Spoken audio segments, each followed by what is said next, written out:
नमस्कार। दिल्ली में भाजपा सरकार ने वादा किया था कि वो सरकार में आने के बाद महिलाओं को 2500 रुपए देगी, लेकिन अब खुद भाजपा के ही नेता और उनकी मुख्यमंत्री कह रही है कि दिल्ली सरकार का खजाना खाली है। दरअसल दोस्तों, रेखा गुप्ता ने बीते दिनों आरोप लगाया था कि आम आदमी पार्टी की जो सरकार है उसने भाजपा के लिए खजाना खाली छोड़ दिया था, लेकिन वो 2500 रुपए के वादे को 1000% पूरा करेंगी। उनकी सरकार जल्द ही इस वादे को पूरा करेगी। बार बार वो इस बात का ऐलान कर रही हैं कि राजधानी में जो खजाना है वो खाली हो गया है, लेकिन हम अपने वादे पर टिकेंगे, ये स्कीम लागू की जाएगी और महिलाओं को पैसे दिए जाएंगे।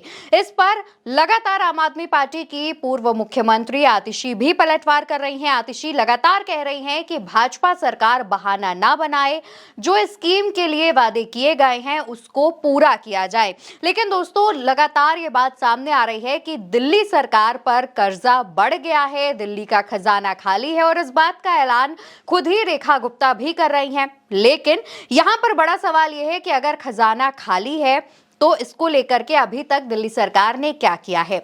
खजाना अगर खाली नहीं भी है तो अभी तक इस स्कीम को लेकर किसी भी तरह का प्लान सामने क्यों नहीं आया है।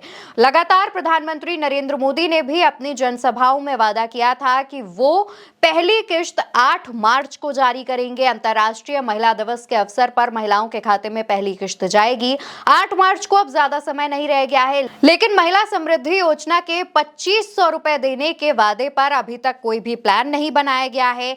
क्या प्रक्रिया है, कैसे रजिस्ट्रेशन करना होगा, इस पर पे भी कोई अभी तक ऑफिशियल स्टेटमेंट भाजपा के किसी भी नेता की तरफ से सामने नहीं आया है।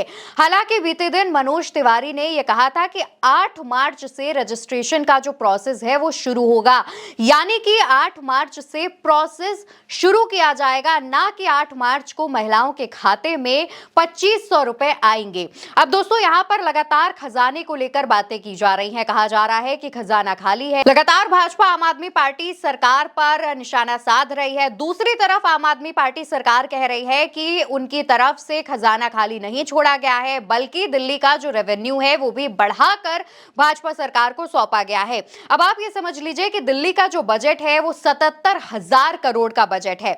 दिल्ली में करीब करीब 38 लाख ऐसी महिलाएं हैं जिन्हें इस योजना के तहत पैसा मिलना है, यानी महिला समृद्धि योजना के तहत 38 लाख महिलाओं के खाते में हर महीने 2500 रुपए दिए जाने हैं। अब अगर हर महिला को 2500 रुपए दिए जाएंगे तो एक महीने का जो खर्च है वो करीब करीब 950 करोड़ रुपए आएगा और एक साल का 11,400 करोड़ रुपए बजट होगा, जो कि दिल्ली के मौजूदा बजट यानी 77,000 करोड़ के मौजूदा बजट का 15% है। अब दिल्ली सरकार इस रकम को अपनी मौजूदा आय से अगर पूरा नहीं कर पा रही है तो उसे या तो कर्ज लेना पड़ेगा या फिर दूसरे क्षेत्रों से फंड्स को डाइवर्ट करना होगा। अब जिन दूसरे क्षेत्रों पर बात की जा रही है वो शिक्षा और स्वास्थ्य के क्षेत्र है, जहां पर कहा जा रहा है कि दूसरे क्षेत्रों से फंड्स अगर डाइवर्ट होते हैं तो इसका असर शिक्षा और स्वास्थ्य पर पड़ेगा।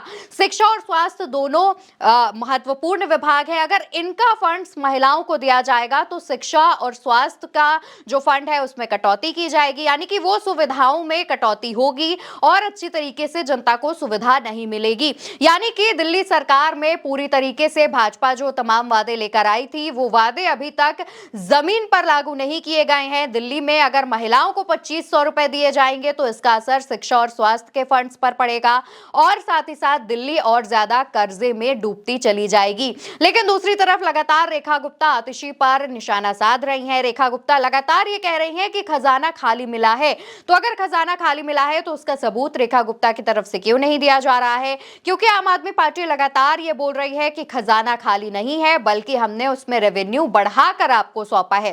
फिलहाल दोस्तों, ये जो लगातार आरोप प्रत्यारोप का दौर है ये चलता रहेगा, लेकिन दिल्ली की जनता को इंतजार है 8 मार्च का, क्योंकि पीएम मोदी खुद ये वादा करके गए थे कि 8 मार्च को पहली किश्त सभी महिलाओं के खाते में आ जाएगी। देखना होगा कि 8 मार्च को पहली किश्त आती है या नहीं, या फिर तब तक कोई और जुमला पहनाकर भाजपा की सरकार महिलाओं को और दिल्ली की जनता को बेवकूफ बनाती रहेगी। फिलहाल इस खबर पर आपकी क्या राय है, इसका जवाब कमेंट सेक्शन में बताइएगा। वीडियो आप मेरे साथ उल्टा चश्मा यूसी पर देख रहे हैं। मेरा नाम अवंतिका अवस्थी है।